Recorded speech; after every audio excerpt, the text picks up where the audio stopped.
right, let's go ahead and get started. So what was the reading today? Anybody? Sanctuary. So yeah, it's kind of funny reading for this time of year, but then after you read it, you kind of get the point. Is things, the summer's starting to pick up, the energy's starting to move forward, there's a whole lot of things happening, and we start to kind of overlook everything, because things are going so well, and we're just going to go, and we still need to take a few minutes, smell the roses, have some opportunities to just appreciate the difference, right? Because in the wintertime, you don't have much choice. When you look out the window, it's always the winter. It's always the winter, it's always the winter, it's always the winter, and it's like that for months. But in summer, it's like every couple of days, things are changing because you have the early blooms, and then they go away, and then the midday or midsummer blooms start to happen. All the trees are changing. There's just a whole bunch of things are just constantly changing throughout the summer, and so you could get caught up in just doing things and not really spending any time appreciating the fact that, oh, wow, that's a whole lot bigger than it was last year, or gosh, it's gotten a lot bigger since spring, or whatever. It's really easy to notice it when you're in the mountains because the snow is receding rapidly, the ice is retreating off the lakes, water levels change dramatically from day to day, and so it's really obvious in the mountains. I find it to be one of the, as an odd word, pastoral, but it's one of the most pastoral places to be is in the mountains. And so you look at where divinity comes from and where the monks practiced and or meditated was very often in the mountains or in a cave or near a lake, or and all those things are really, really obvious. The changes happen, it's really, really clear to see, and therefore you can connect directly to the Chi as the Chi is changing. And that brings us to the 24 Chi nodes. We are definitely moving from spring to summer. It's about another week, I think, and then we actually change the Chi node and it becomes summer. But as we've talked about before, it's always a gradient, so it's never really this and then this. It's moving from one to this one, and then it's moving from this one to this one. And so you're kind of always in that transition, but we're moving from what's called the transitory Chi to an established Chi. So summer and winter are established Chis. Winter is yin, summer is yang. Spring and fall, they're transitory.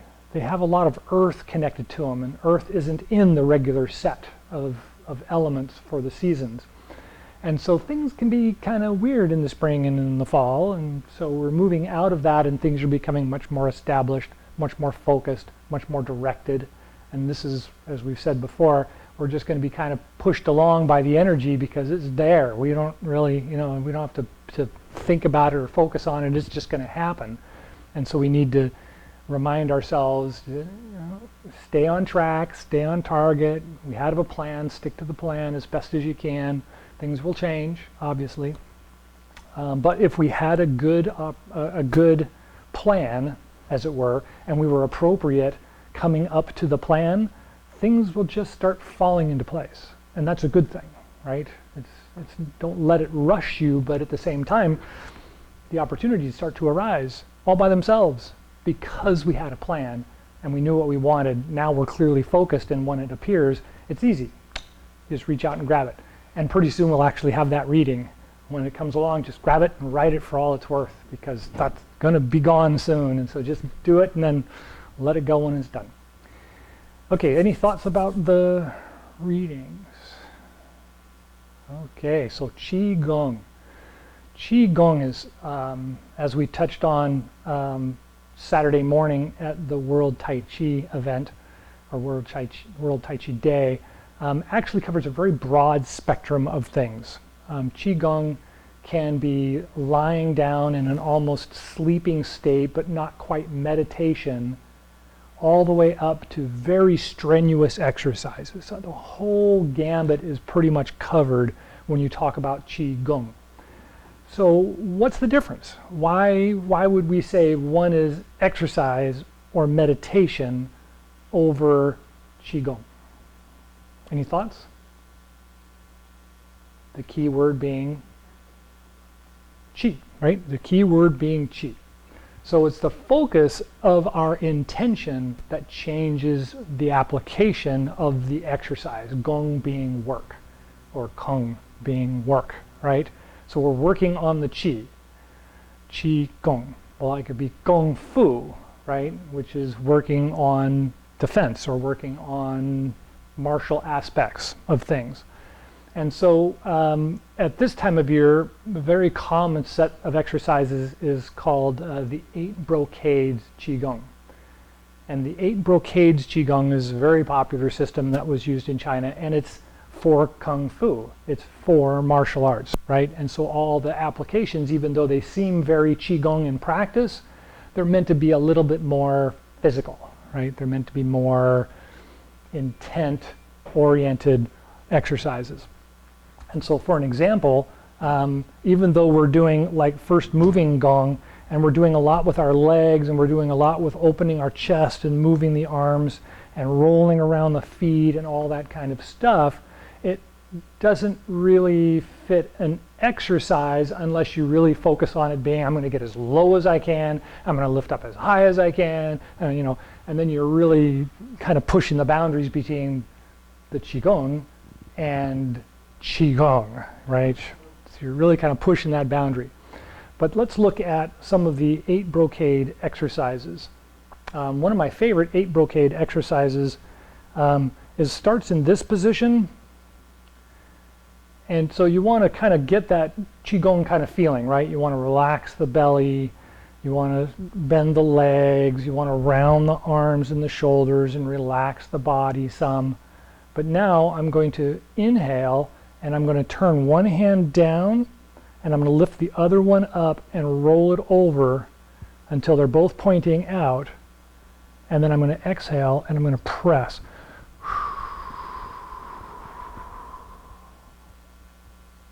And then I'm going to inhale, I'm going to bring them both back to the middle. And then turn the other direction, so switching hands. And then about here, I'm going to start the exhale.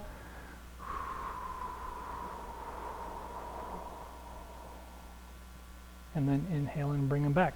So you can see it's very similar to the Qigong kind of work, but we're doing more focus on the pushing and stretching and tightening of the muscles.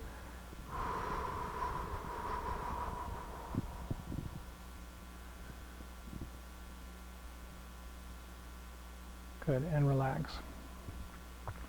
Does that make sense? So when I was young and in school and we started PE over dance, one of the big things was isometric exercises, right? So isometric exercise, anybody know isometric exercises? They were pretty popular for a long time. But the idea is instead of using weights or things like that, we use our own body, right? So we're going to apply opposite pressures. So if I was to put my hands together and lift with this hand and push down with that hand, it counters the two of them out, but all my muscles are engaged, right? I've engaged all the muscles. And so if I do that and exhale, and then relax and inhale, and then do it again.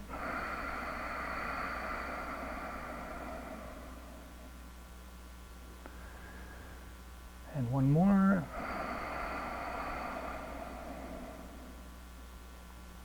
And then relax. You can definitely feel it's an exercise, right? It gets the cardio going, you get a little bit of sweat all of a sudden pops out, right? Perspiration pops out.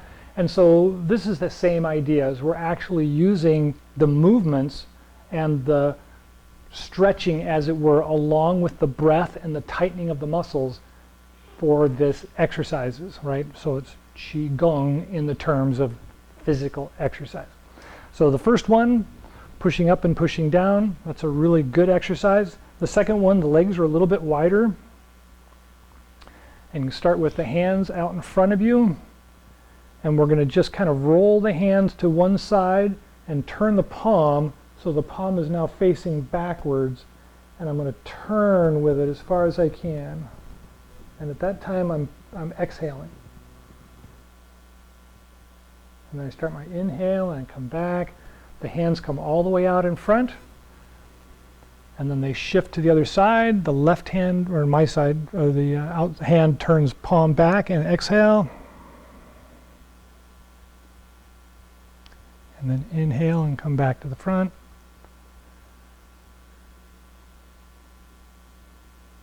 And then turn and palms face back, exhale.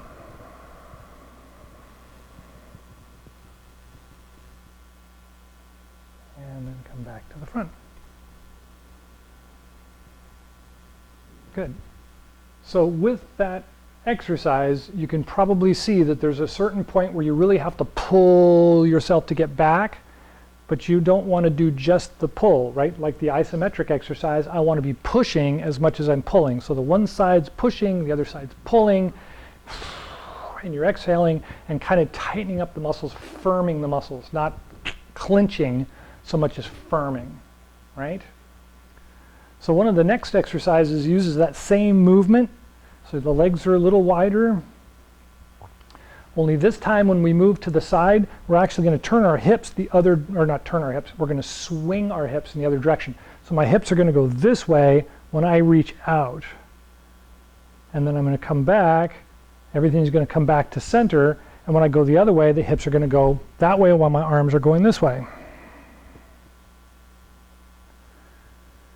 And inhale in the middle and exhale at the other end.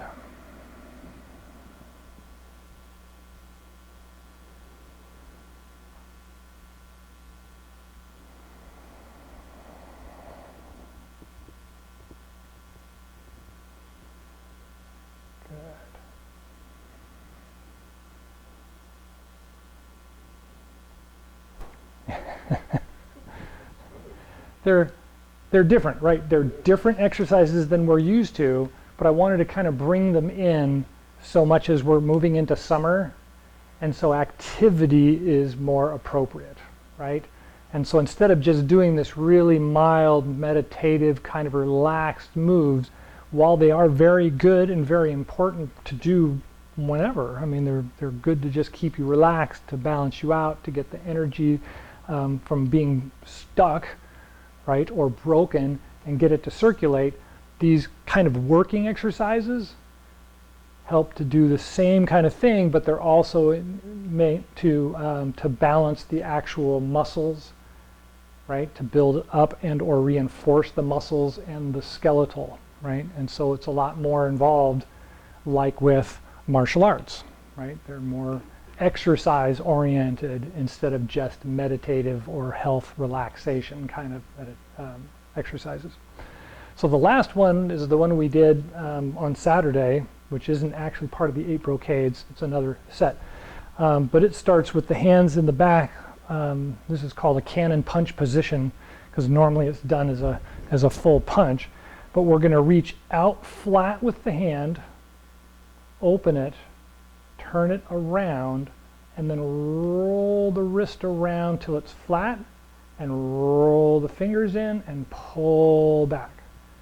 And so you punch out with the hand, thumb up, open the hand, roll it around so the palm is facing out. And now we're going to roll the hand around and then roll the fingers in and pull, right? And so it's kind of like this isometric thing. Once I reach out and grab like this, I want to feel like I'm pulling something in. So I want to feel that. And the same thing with the punch out. I want to punch out and push, open the hand, roll it around, and then come around to the top, roll the fingers in, and now pull in. So this one works really good by pulling the scapulas together. So you do this kind of a motion, which is why we start in this position, because the cannon punch position, the shoulders are back and the shoulder blades are tucked in. So you punch straight out, open the palm, flip it around, and then roll the wrist around till it's up. Roll the fingers in one at a time and pull in. Other side out, open, change directions, roll it around, roll the fingers in and pull in. Good, and relax. kind of kind of loosen up a little bit, because there's a lot of tension in those, and we shouldn't be doing as much tension, but because we haven't done them much, you're focusing on trying to remember what we're doing while you're trying to do it. So there's a lot of complications with our nervous system and our muscles trying to help us do what we're trying to do. But with a little practice, you can find that it's relaxing and then tightening and then relaxing and then tightening and then relaxing and then tightening, right? And that's kind of the modality of just about everything. Is things move and then things relax and then things move, or rest and then move and then rest. And we want to do that. A lot of people talk about the idea that we want to get to this balanced state and remain there. Yeah, it doesn't quite work that way, right? Things are always going to be changing. So what you want to do is just kind of stay as close to balance as possible and waver. And that wavering is what keeps us alive. It's kind of like the shark swimming in the ocean. If he stops, he dies. If he keeps moving, he lives. And so we've got that same kind of construct in our lives. If our hearts were to stop beating and the blood was to stop moving, show's over, everybody goes home. So we just got to work on that kind of idea that we should be active and then we should have rest. And we should be active and we should have rest. Okay, any questions about those? Good. Please. Some of those things is good for morning, evening. We thought that we should do some of these exercises in the evening before sleep and in the morning when we get up. And are those some of them better for this at this time, or this is not important? It's actually, when you start talking about it being beneficial for specific things, then it's specific for you. So then you actually need to talk to your herbalist and or your physical therapist or whatever to find out, are you wound up at night and you need to do exercises to calm down? Or are you wound up at night and you need to do relaxation exercises to lie down, right? So different people have different ways of looking at it. But it's really easy if you're in good health, it's really easy to try it at home, right? The general recommendation is to do active exercises in the morning to get everything going, and to do relaxation exercises before you go to bed to calm the system down so it makes it easy to go to sleep. Otherwise, you're laying there in bed going, gosh, that was a great exercise, or yes. I can hardly wait till morning. You know, and now you're not sleeping and you're going to be awake for 2 or 3 hours and I've got a meeting, you know. So yeah, it's the general idea is to stop active exercises around 4 o'clock in the afternoon and do more relaxation work from 4 till bedtime. If you're young, like between 15 and say 35 or 36, when you're in that range, you can be pretty active right up until you're ready to go to bed, because it only takes you a few minutes for the body to actually shut down and say, oh yeah, I'm tired, okay, you know. And you see that with children. You know, it's really, really obvious with children. I don't know, I don't want to go to bed, I don't want to, you know. And you got to pick them up off the couch and carry them to bed because, you know, they just crashed and burned.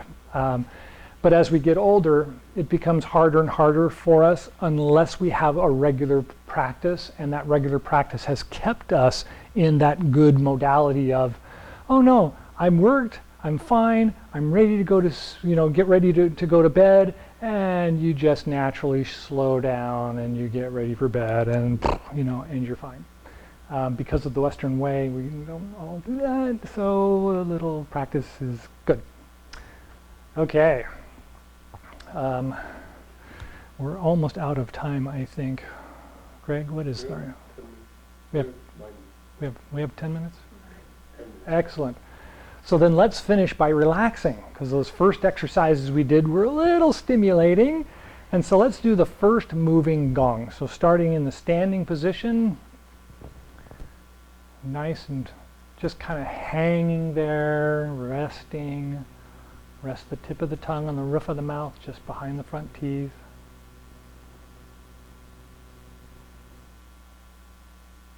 Feel the breath become long and smooth.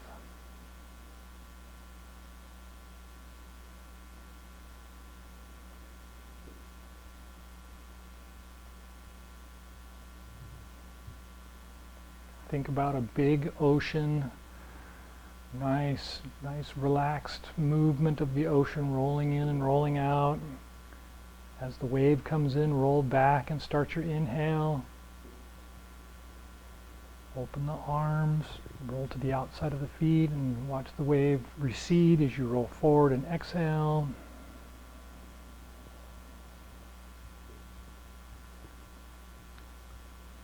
And the wave comes back in, roll back, inhale.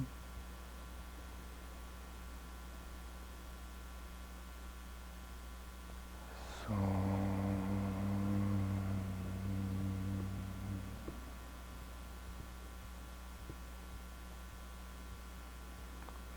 4.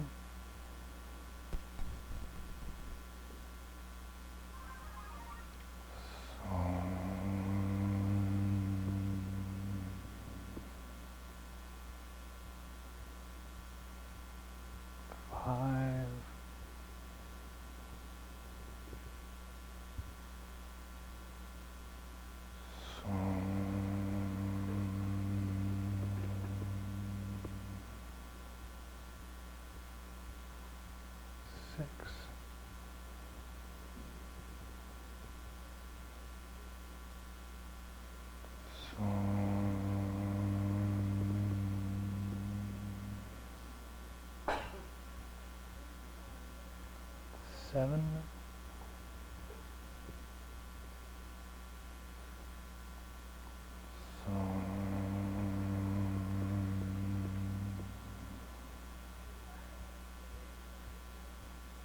Eight.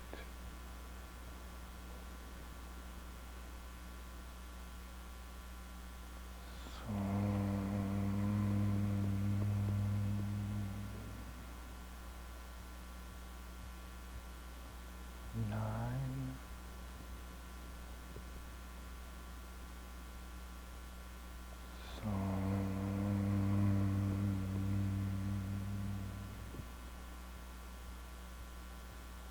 10. Just relax in the standing position for a moment.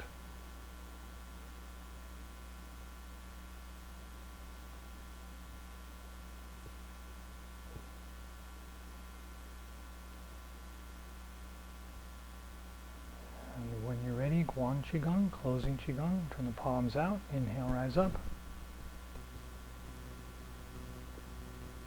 Draw the chi down to the top of the head.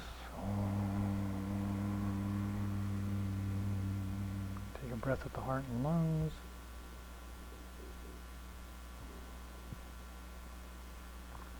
And the Dan Tian and Ming Men.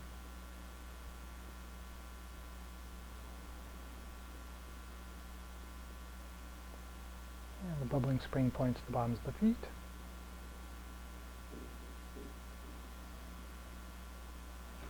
And take a couple of breaths. Just feel the connection of the feet down into the ground.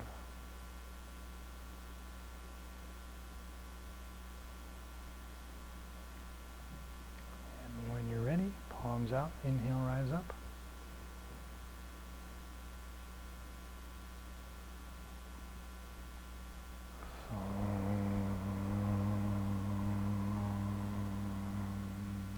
Breath with the heart and lungs.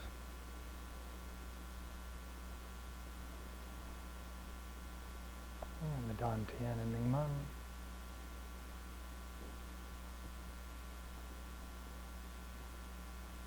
And the bubbling spring points, the bottoms of the feet.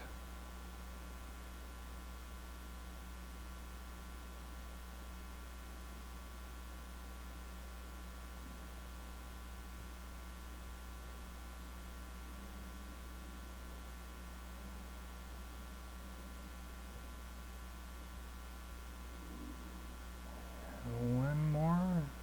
Inhale, rise up.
before we go, let's do the Do Chi exercise, which is the bouncing of the Chi ball.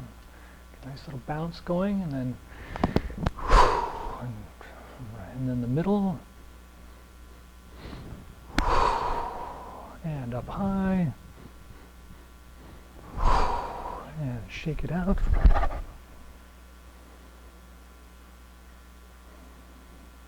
Good. All right, any last questions?